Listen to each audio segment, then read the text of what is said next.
안녕하세요. 인천에 사는 30대 후반 여자입니다. 이혼의 상처가 이제 막 나아갈 쯤이라 이렇게 용기를 갖고 사연을 보냈어요. 지금 남편과 이혼한 지 이제 2년이 넘어가는데요. 요즘 이혼은 별게 아니라고 하지만 생각보다 이혼의 상처가 크더라고요. 이 정도로 많이 힘들 줄은 몰랐어요. 10년 가까이 산 남편과 이혼이라니 생각보다 많이 공허한 느낌이 들긴 하지만 남편과 같이 산 동안 받은 상처가 엄청 크기 때문에 공허함을 신경 쓸 힘조차 없어요. 이 답답한 마음을 풀고 싶은데 솔직하게 털어놓을 곳이 없어 용기를 갖고 사연을 보내봤습니다. 길다면 긴 저의 이야기 한번 들어보실래요? 일단 남편은 저보다 5살 많은 사람이에요. 친구 소개로 만나게 된 사람이었는데 남편과 3번 정도 데이트 후 바로 결혼을 하자고 하더라고요. 그만큼 남편이 저한테 푹 빠져버린 거죠. 사실 전 사람을 잘 믿지 않기 때문에 몇 번 보지 않은 남편과 연애하지 않고 바로 결혼을 결정하기 너무 힘들었어요. 사람은 정말 좋은데 신뢰를 쌓기엔 기간이 너무 짧은 게 흠이었죠. 신중에 신중을 더해서 결혼을 고민했는데요. 다들 결혼을 하는 이유가 엄청 사랑해서일 수도 있지만 하필 결혼할 시기에 만난 사람이 이 사람이라 결혼을 결심한 부부도 많잖아요. 제가 딱 그런 경우였죠. 지금 이 사람을 놓치면 언제 또 결혼할 남자가 나타날까 이런 생각이 나더군요. 저도 안정적인 삶을 누구보다 살고 싶은 여성이었고 화목한 가정을 갖고 싶은 욕심이 어릴 때부터 항상 있었어요. 변명처럼 들리시겠지만 결혼에 대해 5개월 동안 신중하게 고민했답니다. 그렇게 남편과 첫 만남 이후 거의 6, 7개월 만에 결혼하게 됐는데요. 결혼을 준비하면 많이들 싸우고 파혼한다고 하는데 다행히 저희 부부는 싸우지 않고 무난하게 결혼 준비를 할 수 있었어요. 저희 부부는 처음부터 무리해서 집을 사지 말고 전세부터 시작하기로 했어요. 그렇게 각자 번 돈은 각자 관리하기로 하고 결혼 생활을 시작했죠. 저희 결혼 생활이 늘 시끄럽고 힘들었던 이유는 다 시어머님 때문이었는데요. 시어머님은 굉장히 화려한 분이셨어요. 빨간색, 파란색 등등 머리가 항상 알록달록했고 옷 입는 스타일도 엄청 파격적이었어요. 나이 많으면 많을수록 가꾸고 살아야 한다는 마인드를 가진 분이라 가꾸는데 신경을 많이 쓰셨어요. 게다가 성격이 완전 외향적이라서 내향적인 제가 그런 시어머님의 성격을 따라가기가 어렵더라고요. 근데 그런 시어머님은 버는 돈에 비해 소비 습관이 너무 과했어요. 옷을 워낙 좋아하시는 분이라서 틈만 나면 쇼핑을 하시는 편인데요. 너무 과한 게 아닐까? 걱정이 들긴 했었지만 본인의 돈을 사용하는 거라서 크게 신경 쓰지 않았는데 언제 한번 일이 크게 터지게 됐는데요. 남편과 결혼한 지 1년이 넘었을 때 있었던 일이었는데요. 시어머님께서 이번에 아울렛에 가서 쇼핑하고 싶다고 하셔서 같이 가게 됐어요. 그래서 저희 부부와 함께 드라이브 겸 해서 같이 아울렛에 가게 됐었는데요. 저희 부부는 아울렛에서 10만 원 정도 사용한 반면 어머님께선 아울렛에서만 혼자 80만 원을 쓰신 거예요. 분명 80만 원 쇼핑을 하기 한 달 전에도 가방 하나 사신다고 200만 원 가까이 쓴 기억이 있는데 얼마 지나지 않아 80만 원을 쓰신 걸 보고 놀랬었어요. 얼마나 모아둔 돈이 많으면 이렇게 쓰실까 속으로 생각하고 있었어요. 사실 어머님은 친구들한테 옷이나 가방 자랑하는 걸 굉장히 좋아하세요. 어머님 주변 친구들이 워낙 남편 잘 만나서 호화스럽게 사는 편이거든요. 그런 친구분들한테 뒤처지고 싶지 않아 무리해서 쇼핑을 하는 것도 있다고 하더라고요. 이런 이유로 시어머니가 참 사치벽이 심하다고 느꼈습니다. 근데 며칠 후 어머님이 저희 부부를 찾아오신 적이 있었는데요. 왜 갑자기 찾아오셨나 싶었는데 알고 보니 카드값 때문에 오신 거였더라고요. 얘들아, 이렇게 갑자기 찾아와서 정말 미안한데 돈 좀 빌려줄 수 있니? 요즘 돈 때문에 잠도 제대로 못 자고 있다. 네? 갑자기 돈은 왜요? 급하게 쓸 일이 있으신 거예요? 아니, 그게 사실 이번에 카드값이 너무 많이 나와서 말이야. 엄마, 이번에도 카드값 많이 나왔어? 이번에도 옷 사느라 카드값 많이 나온 거지. 도대체 얼마나 나왔길래 이렇게 갑자기 찾아와? 300만 원. 딱 한 번만 빌려주면 다음부터 이렇게 빌리는 일 없도록 할게. 지금 묵어둔 돈 해지하고 갚을 수 없어서 그래. 알고 보니 어머니 카드값만 무려 300만 원이 나왔어요. 엄청 큰 금액이라 엄청 황당하고 당황스러웠는데요. 어머님이 예금 따로 묵어둔 돈 말고는 당장 쓸 돈이 없다며 돈을 빌려달라고 하시더라고요. 결국 남편은 지난달에 받았던 보너스와 본인 용돈을 합쳐서 어머님 카드값을 대신 해결해줬어요. 사실 이번 일 말고도 남편이 어머님이 사고친 일을 대신 해결한 적이 많았었는데요. 휴대폰 통신비까지 내지 못할 정도로 생활비를 탕진한 날이라면 남편이 핸드폰비를 내주거나 병원비가 많이 나온 날이라면 그때도 남편이 도와주기도 했었어요. 근데 그 정도는 아들로서 해줄 수 있는 일이라 크게 터치하지 않았어요. 부부라서 남편 돈이 계속 나가는 건 좀 신경 쓰이긴 했었지만 몇 천만 원씩 나가는 돈도 아니고 몇십만 원 선 안에서 해결될 일이라서 크게 터치하진 않았었답니다. 근데 이번엔 카드값이 300만 원이나 나왔다고 하길래 남편이 그 돈을 빌려준다고 할 때 썩 내키지가 않더라고요. 그리고 과연 어머님이 이 300만 원이란 이 큰 돈을 진짜 갚으실까 싶더라고요. 여보, 지난번에 어머님한테 300만 원 빌려줬잖아. 근데 그거 어머님이 갚으셨어? 그때 어머님 뵙고 나서 한 번도 연락이 없으셔서. 아니, 안 갚았는데. 아무리 빌려준 돈이라고 해도 엄마한테 그 돈을 어떻게 받겠어. 나이도 많은 양반인데 그 돈 갚을 능력도 안 되고. 그냥 안 받을 생각으로 준 돈이었어. 뭐? 아니, 그걸 왜 안 받을 생각으로 빌려줘. 30만 원도 아니고 300만 원인데 당연히 받아야지. 아무리 가까운 가족 사이라고 해도 돈 거래는 철저하게 해야 하는 거야. 이번 주 내로 어머님한테 300만 원 받아.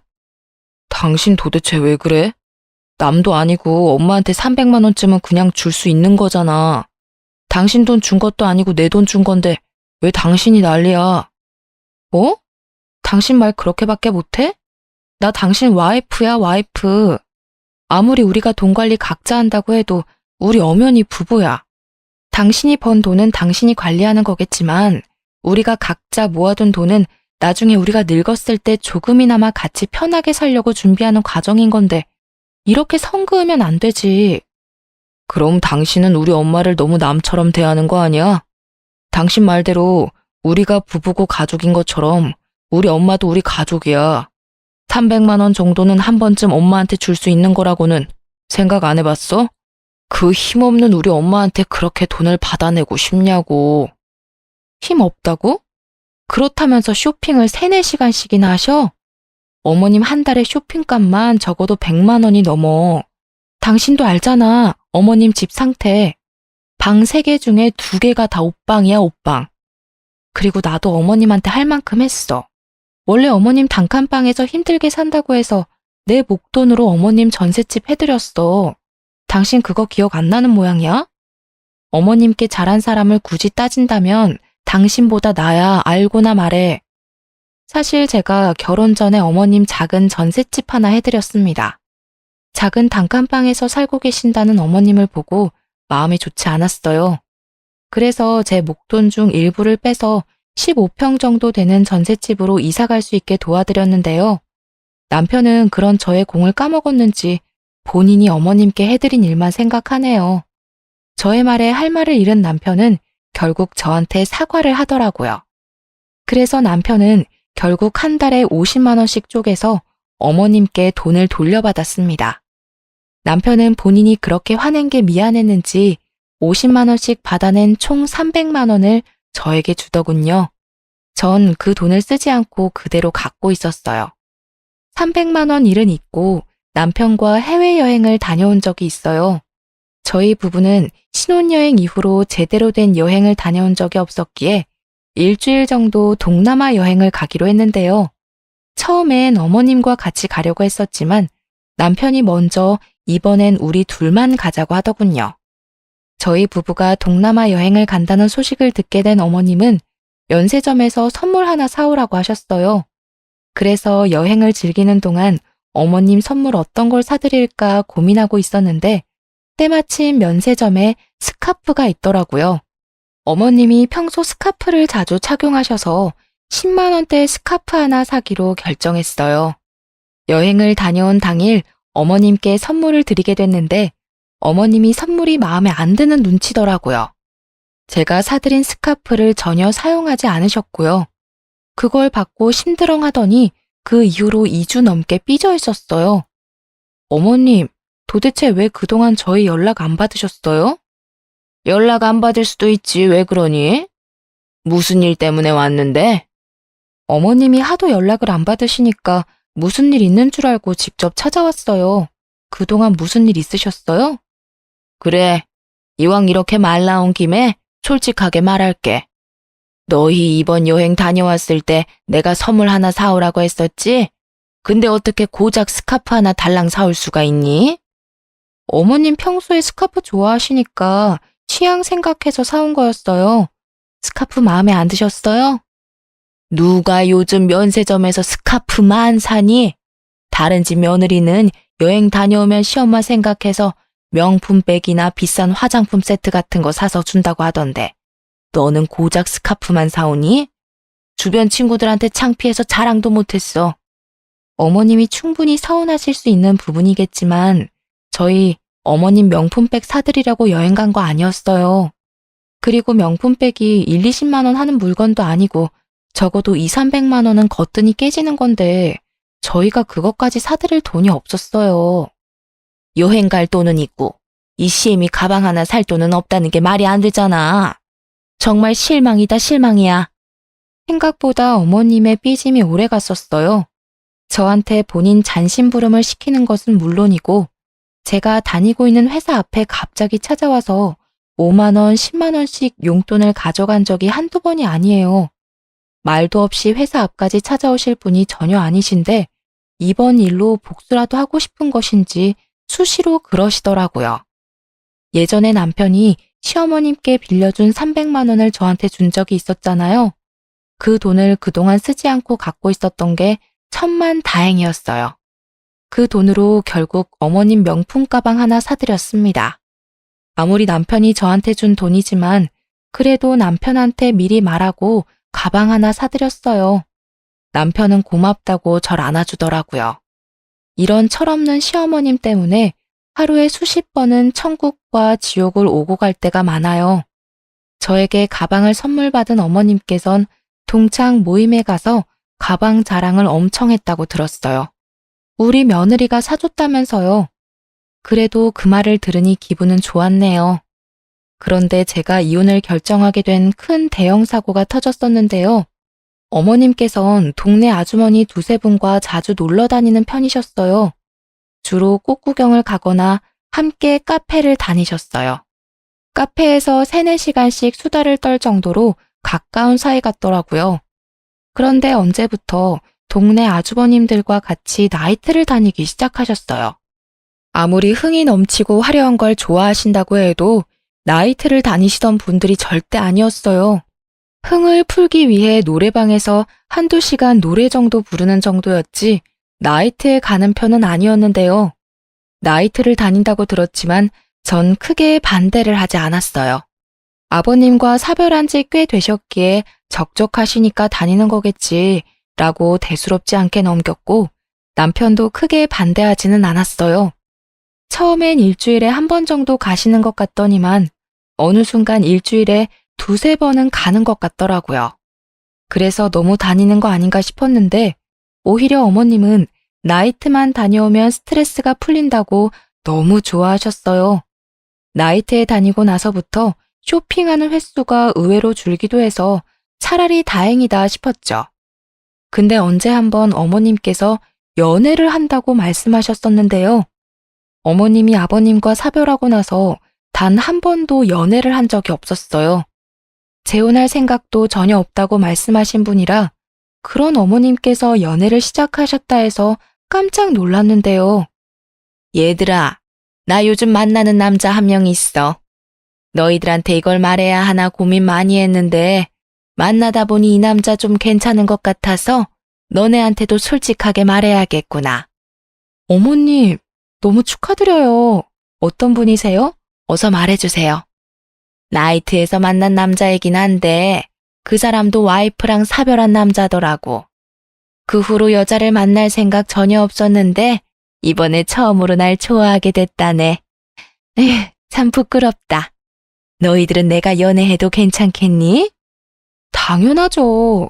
전 진작에 어머님이 연애하길 바랬어요. 당신은 어때? 어머님이 연애하시니까 좋지? 근데 걱정되는 게 있어. 나이트에서 만났다는 게 참 마음에 걸리네. 아무리 둘 다 연세가 있으신 분이라고 해도 만난 장소가 너무 불순하잖아. 정말 괜찮은 분 맞아? 내가 산 세월이 있는데 남자 하나 볼 안목도 없겠어? 참 다정하고 좋은 사람이야. 어머님은 소녀처럼 정말 좋아하셨어요. 연애할 생각이 없다고 하셔서 평생 혼자 사시는 게 아닐까 걱정이 많았었는데 이제 어머님도 새 삶을 살 수 있다는 사실에 정말 행복하더라고요. 어머님께서 이번에 새로 만나는 남자친구는 어머님보다 4살 정도 많은 분이셨어요. 두 분께서 일주일 내내 만나서 데이트를 즐기고 그런다고 하셨는데요. 근데 어머님이 말씀하시는 걸 들으면 그 남자친구분 하는 행동들이 좀 이상하더라고요. 정상적인 연애가 아닌 것 같은 느낌이랄까? 그리고 실제로 만나봤는데도 좀 꺼림칙했고요. 데이트를 하다 보면 서로 번갈아가며 데이트 비용을 내거나 하는 게 있어야 하는데 모든 비용을 어머님이 내셨어요. 게다가 신발부터 옷, 가방 등등 갖고 싶은 물건이 있으면 모두 다 어머님께 사달라고 한다고 하더라고요. 하는 행동을 보면 완전 늙은 제비 같더라고요. 언제 한번 어머님 남자친구와 어머님, 저 이렇게 3명이서 저녁 식사를 한 적이 있어요. 남편은 이날 회사 일 때문에 참석을 하지 못한 상태였는데요. 저녁 식사 장소는 어머님 남자친구분께서 알아본 곳이라고 들었는데 생각보다 가격대가 높은 레스토랑이라서 놀랬어요. 아무래도 며느리인 저를 본다고 하니 신경 쓴 게 보이더라고요. 이날 남자친구분께서 식사 대접을 해주나 보다 싶었는데 결론부터 말하자면 제 착각이었어요. 어머님, 여기 스테이크 너무 맛있네요. 그러게 말이야. 혁호씨, 너무 맛있었어요. 하여튼 혁호씨, 음식점 고르는 센스가 있다니까. 당신 며느리 보는 날인데 신경 써서 장소 선택 좀 해봤어요. 마음에 들어요? 그럼요. 맛이 아주 훌륭해요. 세아가, 너도 마음에 드니? 네. 오랜만에 이런 고급진 레스토랑에서 식사하니까 입이 아주 호강하네요. 정말 잘 먹었습니다. 식사할 때까지만 해도 이렇게 분위기가 좋았어요. 그렇게 계산을 하려고 하는데 자연스럽게 어머님께서 계산을 하시더라고요. 어머님 남자친구분도 당연하다는 듯 어머님을 계산대로 은근슬쩍 밀더군요. 그 모습을 보고 전 너무 황당해서 어머님이 계산 못하도록 막고 제가 대신 계산했습니다. 대략 50만 원 가까이 나왔었는데요. 제가 어머님이 계산 못하도록 막고 대신 계산하니까 어머님과 남자친구분께서 몹시 당황해하는 눈치더라고요. 이제까지 어머님께서 남자친구분께 자주 선물을 해드리는 것 같아 도대체 어떤 분이길래 어머님께서 이렇게 쩔쩔매며 만날까 궁금했는데요. 그래서 이날 저녁 식사 자리를 마련한 거였어요. 실제로 남자친구분께서 어머님께 하는 행동을 보니 대충 짐작이 가더군요. 이 식사 내가 샀어야 하는데 며느님께서 계산을 벌써 하셨네. 그러네요. 아가, 왜 너가 계산했니? 이 저녁은 우리가 사야 했었는데. 전 이날 최대한 말을 아꼈어요. 이미 속에선 어머님이 너무 안쓰럽기도 하고 어머님이 왜 이런 대우를 받으면서 연애를 해야 하나 속상하더라고요. 그래서 일단 어머님 남자친구분을 서둘러 보낸 뒤 어머님과 근처 카페에서 이야기를 나누기로 했어요. 근데 남자친구분께서 집에 갈 때 쓸 택시비까지 가져가던 거 있죠? 완전 제비가 따로 없더라고요. 어머님, 저랑 둘만 있는 거니까 솔직하게 말하셔야 해요. 저분한테 약점 잡히거나 한 게 있으세요? 그게 무슨 말이야? 약점이라니. 어머님 남자친구 좀 이상한 것 같아요. 이번 식사 자리만 봐도 딱 보여요. 두 분이 진지하게 만나는 사이라면 보통 이 식사 자리 남자친구분께서 직접 계산을 하는 게 맞지 않나 싶어요. 저 연세에 돈이 없지 않으실 텐데 자연스럽게 어머님이 계산하도록 만드는 게 좀 이상한 것 같아요. 분명 이 레스토랑도 남자친구분께서 직접 알아봤다고 하지 않으셨어요? 그래서 당연히 그분께서 직접 계산할 것 같았는데 이 식당 1, 2만 원 하는 곳도 아니고 한 사람당 10만 원은 기본으로 드는 곳인데 여길 알아봐 놓고 돈을 안 낸다는 게 수상해서요. 아유, 누가 내는 게 뭐 어때서 그러니. 그리고 저 사람 여유 있는 사람도 아니야. 나는 지금 만나고 있는 남자 돈 때문에 만나는 게 아니라 마음이 착해서 만나는 거야. 그리고 이번 일 절대 영호한테 말하지 마라. 아들 녀석 이번 일 알면 난리 칠 게 분명해. 당연하죠. 전 그냥 걱정돼서요. 어머님이 그분한테 자주 선물하고 그러는 것 같기도 해서요. 아유, 우리 며느님 걱정도 많으시네. 너희들 걱정시킬 정도로 이것저것 사다 바치는 일 없을 테니까 쓸데없는 걱정은 하지 마렴. 과연 쓸데없는 걱정일까요? 차라리 제 착각이었으면 좋았을 텐데요. 어머님이 걱정하지 말라고 해서 한동안 모른 척 했어요. 꽤 오랜 시간 잘 만나길래 오히려 속으로 응원도 했네요. 근데 몇 달 뒤 어머님이 결국 일을 만드셨는데요. 어머님이 예전처럼 카드값이 다시 많이 나오게 됐다는 겁니다. 한동안 카드값이 많이 안 나오는 것 같아서 남자친구분께서 이제 더 이상 제비짓을 하지 않는다 생각했는데 다시 저희 어머님한테 이것저것 사달라고 한 것 같더라고요. 지난번엔 쇼핑 때문에 카드값이 300만 원 정도 나왔다면 이번엔 카드값이 500만 원이나 나왔어요. 그 이유를 들어보니 남자친구한테 이것저것 사주는 것도 모자라서 이번에 무리해서 여행을 다녀왔다고 하더라고요. 역시 제가 의심한 그대로였어요. 카드 통지서를 들고 저희 부부집에 찾아와서 또 돈을 빌리려는 어머님을 보고 속이 답답하고 억장이 무너지더군요. 게다가 카드값 밀린 것도 모자라서 현재 핸드폰비와 보험비까지도 밀린 상태라 이 전부 다 해결해야 한다고 말씀하시는 어머님은 눈물을 글썽이더군요. 아니, 왜 본인이 내야 할 돈까지 내지 못하면서 그 할아버지한테 충성을 다하는지 이해가 안 가더라고요. 미안하다. 내가 새아가 너 얼굴 볼 면목이 없다. 이 나이 먹고 카드값 하나 해결 못하다니. 이번 한 번만 부탁한다. 어머님, 진짜 정신 좀 차리세요. 이게 도대체 몇 번째예요? 제가 분명 말씀드렸죠. 그 할아버지 조심하라고요.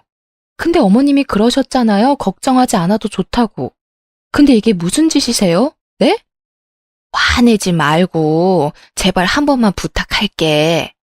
어머님 앞으로 예금 하나 있으시죠? 그거 억지로 갖고 있지 말고 해지하세요. 그걸로 밀린 핸드폰비랑 보험비까지 정리하시면 되겠네요. 어머님께선 노년연금과 함께 우리 부부한테 조금씩 용돈을 받아서 생활하시는 분인데 무슨 생각으로 이렇게 감당하기 어려운 일을 벌이신 걸까 답답하기만 하더라고요. 젊은 남자와 만나서 호구당하는 것도 아니고 그 늙은 할아버지한테 간이고 쓸개고 다 내줄 것처럼 행동하는 어머님이 정말 이해가 안 되었죠. 어머님이 가지고 계신 예금 하나가 있는데 전 그 예금을 해지하라고 말했습니다. 근데 어머님께선 쭈뼛쭈뼛거리더니 충격적인 말 한마디를 하셨어요. 그 돈, 그 사람한테 있어. 네? 어머니, 정말 왜 그러세요? 얼마나요? 얼마나 주셨는데요? 6천만 원. 그 사람이 주식 좀 할 줄 안다고 하길래 내가 투자 목적으로 6천만 원 줬어. 2배 이상 불려준다고 하길래. 근데 정말 잘 되고 있는 것 같더라고. 어머님이 주식에 대해 뭘 안다고 그러세요. 요즘 주식시장 얼마나 안 좋은데요. 그거 손해보더라도 당장 돌려받으세요. 아시겠어요? 그거 돌려받는 대로 카드값이랑 핸드폰비 다 해결하시고요. 어머님을 집에 돌려보내고 전 시름시름 알았습니다. 어머님 때문에 마음 편할 날이 없기 때문인데요. 그날 저녁 남편이 퇴근하고 나서 시름시름 앓고 있는 저한테 왜 그러냐고 묻더군요. 전 그런 남편에게 어머님과 있었던 일을 모두 말했어요. 근데 남편은 이미 알고 있던 것처럼 반응이 싱겁더라고요. 그리고 주식 얘기를 꺼냈었는데 그때부터 사색이 되더군요. 혹시 당신도 그 할아버지한테 돈 준 건 아니지? 자기야, 일단 화내지 말고 들어. 나 그분한테 3천만 원 드렸어. 나도 요즘 주식에 대해 관심이 있는데 그분이 딱 주식을 하고 있다고 해서 한번 투자 좀 해봤어. 근데 정말 잘하는 분이라고 하더라고. 너무 걱정 안 해도 돼. 당신 정말 미쳤어? 그걸 왜 나한테 허락도 없이 투자를 하냐고. 3천만 원이 네 집 개 이름도 아니고 왜 마음대로 그걸 주냐고. 어머님도 6천만 원이나 드렸다더라. 왜 둘 다 나한테 그러는 거야? 그분이 사기라도 치면 어쩌려고. 아니야. 그분 사기치거나 그럴 분은 아닌 것 같아. 그리고 당신이 무슨 돈이 있다고 3천만 원이나 그 사람한테 투자를 해? 사실 우리가 예전에 공동으로 모아둔 3천만 원 예금 그거 깨서 드렸어. 정말 미안해. 내가 그거 꼭 제자리로 돌려놓을게. 나 한 번만 믿어줘. 그걸 손댔다고? 진짜 당신이나 어머님 모두 다 질린다. 도저히 안 되겠어. 우리 이혼하자, 이혼해. 이혼이라니. 이혼은 절대 안 돼. 나 당신이랑 못 헤어져. 내가 왜? 전 한동안 친정집에 가기로 했습니다. 생각 정리가 되면 그때 이혼을 할지 말지 결정하기로 했는데요. 친정집에 2주일 정도 가 있을 동안 시어머님과 남편에게 큰일이 터졌어요. 어머님 남자친구가 잠수를 탔다고 합니다. 어머님께서 돈을 돌려달라고 말한 순간 그때부터 연락이 닿지 않았다고 해요. 어머님이 그 남자친구 집에 찾아갔었는데 이미 모든 짐을 다 뺀 상태로 어머님이 모르는 곳으로 도망갔다고 합니다. 저는 이미 예상하고 있던 결과였어요. 요즘 이런 사람들 한둘이 아니라고 하잖아요. 시어머님 남자친구분 하는 행동만 봐도 딱 사기칠 사람 같았어요. 어머님은 그분한테 콩깍지가 제대로 씌어서 그걸 모르고 있던 거였어요. 알고 보니까 어머님만 사기를 당한 게 아니라고 해요. 어머님과 같이 나이트를 다니던 동네 아주머님들도 그 할아버지의 말만 믿고 주식에 투자했다가 돈을 돌려받지 못했다고 하네요. 6천만 원 사기를 당한 어머님은 약과였어요. 어떤 아주머니는 1억 가까이 돈을 잃었다고 합니다. 어머님은 물론이고 남편까지 돈을 돌려받지 못한 상태로 전 이번 일을 알게 된 후 이혼하기로 결정했어요. 이혼하자고 말하니 남편은 정말 손이 발이 되도록 싹싹 빌었습니다. 어머님은 이번 일로 제정신이 아닌지 오히려 이런 일로 이혼을 하냐면서 적반하장으로 나오더라고요. 넌 이런 일 가지고 이혼을 꼭 해야겠니? 부부란 게 어려움이 있으면 같이 이겨낼 줄도 알아야지. 이혼하자는 소리가 어떻게 바로 나올 수가 있어? 어머님, 이제까지 어머님이 저희한테 한 행동들을 생각해 보세요. 저는 남편도 남편 일이지만 어머님 그 철딱선이 없는 행동 때문에 숨 막혀서 이 사람이랑 못 살아요. 어머님 수준껏 생활을 해야지 탱자탱자 돈 쓰기만 하시는데 옆에서 그걸 제가 다 어떻게 감당하고 살아요? 그리고 어머님이 분명 그러셨죠? 이제까지 산 세월이 있어서 안목이 좋다고요. 근데 어머니 인생 헛사셨어요. 이 연세에 어떻게 감당하려고 남자 하나 잘못 만나서 돈까지 잃으셨어요? 무슨 힘으로 다시 일어나시려고요? 저 어머님 보기 싫어서라도 이 사람이랑 이혼하고 싶어요. 어머머머, 얘 말하는 것 좀 봐. 말이면 단 줄 알아? 당신은 나랑 이혼하면서 그 할아버지한테 준 3천만 원 나한테 다시 돌려줘야 할 거야. 그 3천만 원 중에서 2천만 원은 내 돈이나 마찬가지였잖아. 그리고 어머님도 지금 살고 있는 전셋집 빼셔야 할 거예요. 그 전세자금 다 제 돈인 거 잊지 않으셨죠? 당장 집 정리하고 돌려주세요. 전 이 말만 남기고 집에 있는 모든 짐을 빼서 다시 친정집에 들어갔습니다. 남편은 저희 친정집에 찾아와서 울고불고 난리가 아니었어요. 그런 남편을 보고 친정아빠는 남편 얼굴에 소금을 뿌리며 당장 꺼지라고 고래고래 소리를 질렀답니다. 엄마도 그런 시엄마 밑에서 살 필요 없다고 이혼 결정 잘했다고 말했어요. 언제 한 번은 남편이 제가 다니고 있는 회사 앞까지 찾아왔어요. 퇴근 시간 맞춰서 와 있었더라고요. 전 창피한 나머지 그런 남편을 데리고 서둘러 회사 근처에 있는 카페로 갔는데요. 지금 이게 무슨 짓이야? 왜 말도 없이 남의 회사로 찾아오고 그래? 당신이 내 전화조차 받지 않으니까. 당신이 내 전화를 받아줘야 얘기를 하든지 말든지 하지. 왜 내 전화 안 받아? 정말 나랑 이혼이라도 하겠다는 거야? 내 말을 뭘로 들은 거야? 나 당신이랑 이제 못 산다고, 이혼하고 싶다고. 왜 자꾸 물어봐? 이해 못했어? 자기야, 제발. 나 한 번만 봐줄 수 없어? 나 정말 반성 많이 하고 있어. 우리 엄마도 후회 엄청 하고 있고. 우리 모자 앞으로 자기한테 충성을 다할게. 그딴 거 다 필요 없고 이혼 준비나 잘해. 남편이 이 이후로 몇 번을 더 붙잡았어요. 전 절대 같이 살 마음 없다고 완강히 거절을 했는데요. 그렇게 길고 긴 시간이 흐르고 나서 합의 이혼을 하기로 결정했습니다. 남편과 살고 있던 집을 내놓고 돌려받은 전세금은 제가 갖기로 했어요. 남편이 전세금 제가 전부 가지는 대신에 3천만 원 말고 1,000만 원만 주면 안 되겠냐고 하길래 그렇게 하라고 했습니다. 그래서 전 전세금과 함께 1,000만 원을 받았어요. 그리고 어머님도 살고 있는 집 정리해서 제 계좌로 전세비를 입금하셨더라고요. 남편은 물론이고 어머님까지도 한순간에 집이 사라진 거잖아요. 두 사람은 결국 연식이 오래된 빌라 반지하로 이사 갔다고 해요. 남편은 그런 집에서 어머님과 같이 살려고 하니까 정말 많이 힘든 눈치더라고요. 그래도 뭐 어쩌겠어요. 두 사람이 벌인 일인데요, 뭐. 근데 최근에 남편한테 연락이 왔어요. 어머님의 유방암 소식 때문이었는데요. 최근에 어머님께서 가슴 쪽에 뭐가 만져진다고 해서 건강검진을 받았다네요.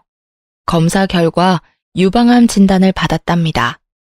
근데 정작 두 사람은 병원비가 없는 상태라 당장 수술을 진행할 수 없었어요. 그래서 남편이 수술비를 빌리기 위해 저한테 전화를 한 거였더라고요. 여보, 잘 지냈어? 이혼하고 오랜만에 연락하는 것 같네. 정말 미안한데 돈 좀 빌려줄 수 있을까? 우리 엄마가 이번에 암 진단을 받아서 내가 지금 너무 찌질한 거 알겠지만 엄마가 아프다는데 어쩔 수가 없네. 당신이랑 이혼하고 나서 나 쥐뿔도 없어. 당신도 알잖아, 우리 사정. 이번 한 번만 도와줄 수 없어? 딱 한 번만 도와주면 진짜 당신한테 연락 안 할게. 내가 뭘 믿고 두 사람한테 돈을 빌려줘. 어머님이 아프신 건 안타까운 일이지만 이젠 내가 상관할 일이 아니라고 봐. 이젠 나 당신 가족 절대 아니야. 당신 능력껏 해결해. 다시는 연락하지 말고. 이번에 돈 한 번만 빌려주면 더 이상 연락하지 않을게. 우리 엄마 아프다는 거 거짓말 아니야. 진짜 우리 엄마 진짜 아파. 지금 치료 안 받으면 우리 엄마 죽을지 몰라. 사람 한 번 살린다 생각하고 돈 좀 빌려주라. 나 정말 미치겠어. 반대로 장모님이 암이라고 생각해봐. 당신도 속상할 거잖아. 내 입장 딱 한 번만 생각해줘. 우리 이제까지 산 정을 봐서라도 딱 한 번만. 나 당신이랑 이제까지 산 정 하나도 없어. 이미 당신한테 있던 정 다 떨어졌어. 그리고 어머님이 아프든 말든 나 속상할 거 하나도 없고 이제 완전 남의 일이야, 남의 일. 당신이 대출을 받든 콩팥을 팔든 어떻게든 알아서 해결해. 나한테 돈 빌릴 생각하지 말고. 전 단호하게 남편의 부탁을 거절했어요. 처음엔 어머님이 아프다는 말에 조금은 고민이 되긴 했었어요. 하지만 그걸 제가 책임질 필요는 없잖아요? 이젠 제 가족도 아닌 사람한테 돈과 시간, 마음을 쓰고 싶지 않았어요. 남편과 연락한 그날 저녁에 시어머님께서 직접 저희 친정집에 찾아왔더라고요. 제가 남편의 부탁을 거절한 걸 알고 급한 마음에 저희 친정집에 찾아온 거래요. 아니, 그래도 그렇지. 여기가 어디라고 찾아오나 싶더라고요. 참 어려운 사이인데 말이에요. 어머님의 모습을 보니 정말 아픈 사람이 맞긴 한 것 같더라고요. 예전엔 어머님이 약간 통통하신 편이었는데 살이 많이 빠지셨더라고요. 사돈, 정말 오랜만이네요. 미애, 너도 잘 지내고 있었니? 이렇게 갑자기 찾아오게 돼서 미안하다. 너도 알겠지만 내가 지금 몸이 많이 안 좋아. 아까 아들이 너한테 전화 한번 했다고 하던데. 근데 너가 거절했다고 들어서 병원비가 당장 필요한데 돈 빌릴 곳이 전혀 없어서 말이야. 사돈도 많이 당황스러우시죠? 제가 꼴 보기가 싫겠지만 사돈만 괜찮으시다면 병원비 좀 빌려주실 수 있나요? 제가 빨리 치료받지 않으면 곧 죽을지 몰라서 그래요. 여기가 어디라고 찾아오세요? 아무리 아픈 사람이라고 해도 그렇지 돈 빌릴 곳이 그렇게 없습니까? 우리 딸이 당신들 때문에 얼마나 고생했는데 죽을 거면 우리한테 알리지 말고 조용히 죽어요. 당신네들이 어떻게 살든 죽든 우린 알고 싶지 않으니까. 맞아요. 저 어머님 때문에 트라우마까지 생길 것 같아요. 여기가 어디라고 이렇게 찾아올 생각을 다 하셨어요? 멀쩡한 아들 두고 왜 저희한테 찾아와서 이러시냐고요. 앞으로 저한테 이런 일로 찾아오는 일 없었으면 좋겠어요. 얼마나 인생 헛살았으면 돈 빌릴 사람 한 명도 없냐고요. 저 이제 어머님 며느리 아닙니다. 다른 사람 알아보세요. 저 더 이상 어머님이랑 얽히고 싶지 않아요. 두 모녀가 독하긴 진짜 독하구나. 아이고, 언제부터 날 그렇게 챙겼다고 트라우마 이런 말을 입에 올리냐? 사돈은 딸 교육을 어떻게 시키셨나요? 딸년이나 애미나 똑같네, 똑같아. 뭐? 딸년? 아픈 년이 못하는 말이 없네. 당신은 아들 새끼 얼마나 잘 키웠길래 그래? 쥐뿔도 없는 년이 입 달렸다고 말 함부로 하네. 죽을 고비 앞두고 있으니까 눈에 뵈는 게 없는 거야? 당신이 뒤지든 말든 우리가 상관할 바 아니니까 당장 꺼지라고. 불쌍한 척은 다 하던 시어머니가 한순간에 독한 마녀처럼 비아냥거리기 시작하더라고요. 아픈 사람이 맞나 싶을 정도로 굉장히 못된 사람처럼 보였는데요. 조금이나마 빌려줄 마음이 있었는데 비아냥거리는 어머님의 모습을 보고 그 마음이 싹 사라지게 됐습니다. 자칫 어머님의 연기에 넘어갈 뻔했네요. 사람이 연기를 저렇게 잘할 수 있을까요? 그런 시어머니의 모습을 보고 화가 난 우리 친정엄마는 화분에 넣어두려 펼쳐놓은 흙을 시어머니 면상에 뿌리면서 내쫓았습니다. 눈에 흙이 들어갔는지 서둘러 도망가셨고요. 이날 화가 너무 난 나머지 전 남편한테 따졌습니다. 아무리 돈이 급해도 그렇지 친정집까지 찾아오게 만드냐면서요.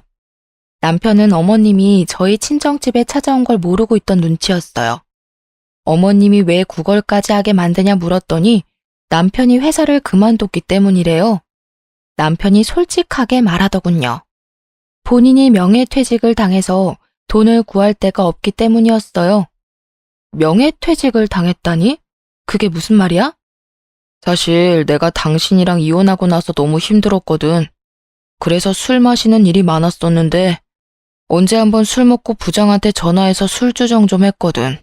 그게 정확히 기억은 안 나는데 내가 해서는 안 되는 말이랑 행동을 했었나 봐. 그게 문제가 돼서 나더러 회사에서 퇴직하라고 하더라고. 남편이랑 같이 다니는 회사 동기들 말을 들어보면 남편이 부장한테 음담패설은 기본으로 하고 게다가 이제까지 회사 내에서 해왔던 부장의 행동 하나하나 모두 지적했다고 해요. 게다가 남편이 학벌에 비해서 회사 업무 능력이 너무 없어서 언젠가 해고할 생각을 하고 있었다고 해요.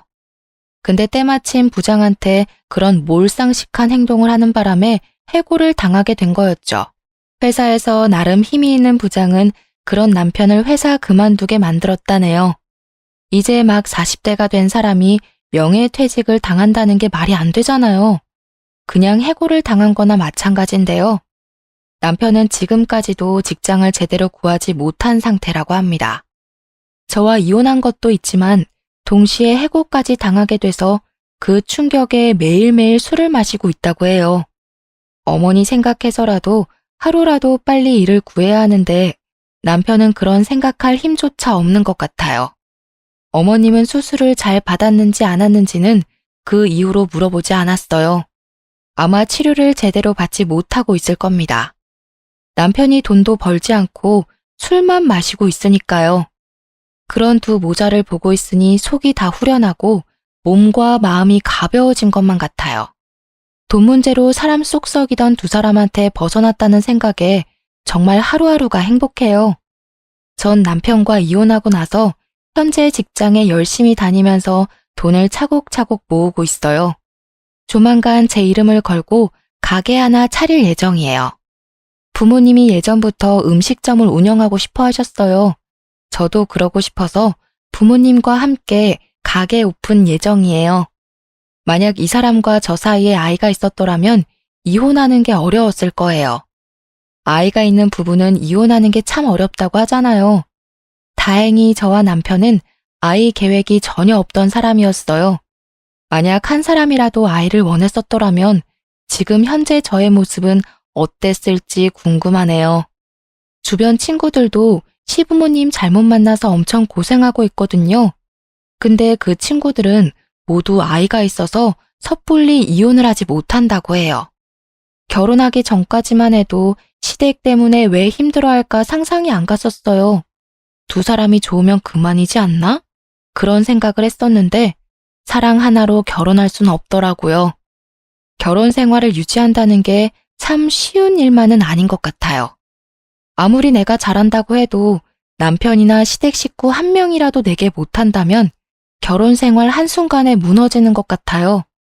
그렇기 때문에 결혼 결정을 할 때 남편 자체를 보는 것도 중요하지만 남편 집안 식구들도 꼭 봐야 했어요. 이혼하고 나서 생각한 게 있는데 너무 섣불리 결혼을 했다는 거예요. 남편과 연애를 해보고 결혼할 걸 그런 생각을 가끔 하고 있는데요. 요즘 연애를 건너뛰고 많이들 결혼한다고 하는데 개인적으로 전 위험하다고 생각해요. 그 사람에 대해서 조금 더 알아보고 결혼하는 게 덜 위험한 일이 아닌가 싶어요. 주변 사람들은 다른 사람 만나서 재혼할 생각이 있냐고 물어봐요. 근데 전 두 번 다시 결혼하고 싶지 않아요. 부모님도 그 지겨운 결혼을 못하러 두 번씩이나 하냐며 성을 내셨어요. 저도 결혼을 다시 하진 않을 것 같아요. 결혼이란 게 참 쉬운 일이 아니기 때문이죠. 아무리 서로 사랑해도 돈 문제로 다들 헤어진다고 하는데 이번에 뼈저리게 느꼈습니다. 만약에 재혼을 한다고 해도 또다시 이혼하지 않는다는 보장도 없잖아요. 그리고 이제까지 받아온 스트레스와 억압에서 벗어나니까 오히려 너무 행복하고 자유롭더라고요. 저와 다르게 결혼 생활이 행복한 사람도 분명 많을 거예요. 하지만 반대로 저처럼 결혼 생활이 지옥인 분들도 분명 있을 텐데요. 이혼을 권장하는 것은 아니지만 본인의 행복을 위해서라면 이혼을 하는 것도 하나의 방법이라고 알려드리고 싶어요. 만일 시댁, 남편, 돈 등등 여러 문제로 인해 이혼 고민을 하고 있는 분이라면 망설이지 말고 당장 하는 것도 나쁘지 않다고 생각해요. 자유로운 몸이 된 저는 지금부터라도 열심히 행복하게 살아볼 예정이에요. 남편과 살면서